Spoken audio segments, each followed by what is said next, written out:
Hello chess enthusiasts, my name is Miha and welcome to my chessrealm YouTube channel. So let's take a look at an interesting game between Alexander Alekhine and Abraham Frieman. The latter is a pretty much unknown player, but Alexander Alekhine was playing a simultaneous chess exhibition against more opponents and he was also blindfolded, so he did not have the advantage as he would normally have. Let's see what happened. Alekhine had white pieces and he started with e4, e5, d4, e captures on d4 and now c3. And now of course Black can capture pawn on c3 and all, then maybe even pawn on b2, leading to a very sharp play, but Black doesn't have to accept that, and this is what happened in the game. d5 was played, e captures on d5, queen recaptures, and now c pawn captures on d4. And Black continues with the development. Knight to f6 was played, knight to c3, attacking queen on d5, and Black responds with bishop to b4, pinning this knight here to the king. Of course, White could force the trade with a3, attacking the bishop, so bishop would have to capture on c3, but after c pawn recaptures, of course, White has the bishop pair and the worse pawn structure, but the problem is that after Black castles king side, Black rook immediately gets to harass the white king. Knight to f3 doesn't exactly help. After rook to e8 check, bishop to e2, but then queen to c4 and bishop is pinned to the king. It's twice attack, so white simply cannot castle here, and this is quite unpleasant. So in the game, normal developing moves were played. Knight goes to f3, knight goes to c6, bishop to e2, Black castles king side, and White does the same. So now there's no pin here on the king anymore, and White still attacks this queen on d5. So maybe the best option would simply be if Black would remove the queen here to a5 and later continue with the development. That would be a totally solid option, but in the game Black has decided to capture this knight on c3, so bishop captures on c3, b pawn recapture, so Black has given up on the bishop pair. White has a worse pawn structure, but actually these two pawns are very strong and will start to advance anytime soon. So maybe the best option still here would be if bishop to g4 would be played, somehow counteracting here on this defender of the central pawns, but Black sort of thinks otherwise. b6 was played, preparing to fianchetto his light square bishop. Maybe not the best option because this gives the white a very important tempo. So c4 was played, attacking queen on d5, queen goes back to d8, and now d5, attacking knight on c6. Now there are more options for knight. Well, let's see, if knight goes to a5, maybe bishop to a3 is quite unpleasant, attacking this rook on f8. So Black has decided to play knight to e7, somehow blocking this diagonal. And White continues with knight to e4, a very simple move. It's called clearance, so White has cleared this f3 square for his bishop to take over this long diagonal.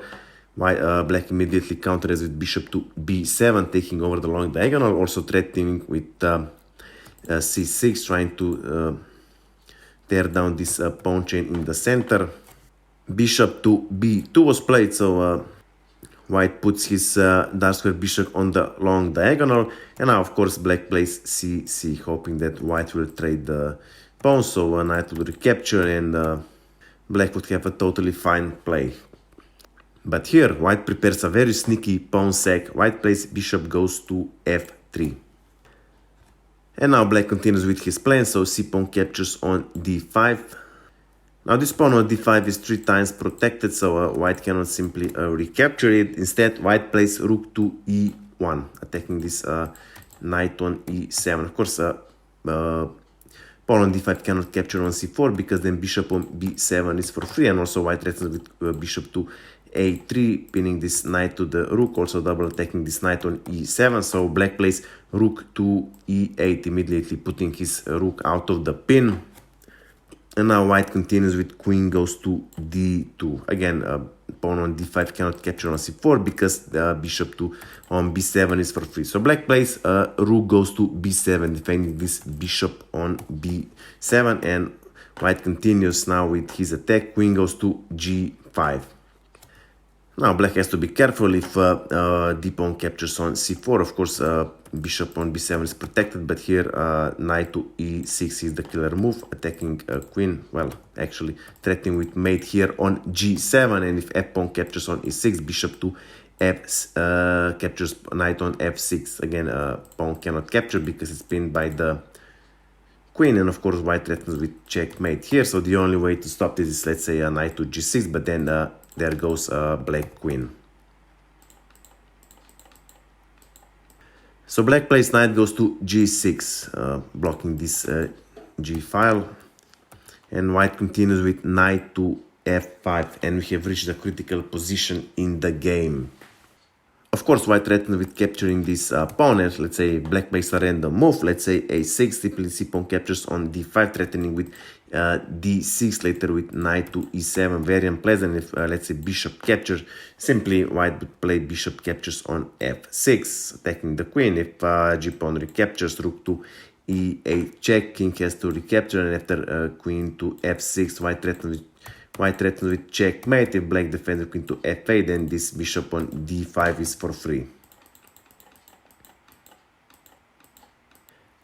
If, however, black would capture pawn on c4, then simply rook captures on e8, check. Now black can capture with queen or with a knight. Let's see, if queen captures on e8, simply knight captures on g7, removing the only defender of knight on f6, also attacking this queen. If king recaptures, queen to f6 check. If king to h6, bishop to c1, and it's going to be mating the next move. If, however, king goes to g8, queen to g7, checkmate. If king goes to f8, queen to g7, king to e7, and after rook to e1, when this king is gone, there goes our queen, and white has decisive advantage. If, however, black would capture rook with a knight, simply queen captures queen, rook recaptures, and this bishop is for free, and again white has decisive material advantage.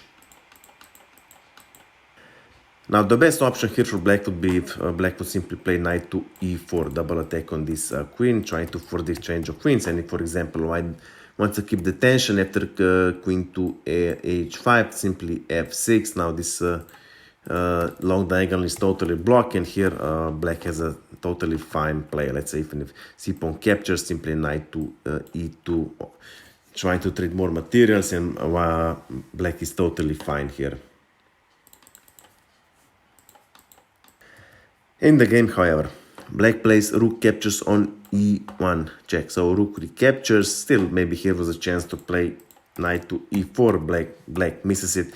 Instead, black plays d-pawn captures on c4, and this was a fatal blunder. It was not difficult for Alexander Alekhine to calculate the road to victory. Bishop captures on b7 was played, rook recaptures, of course, and now bishop captures on f6.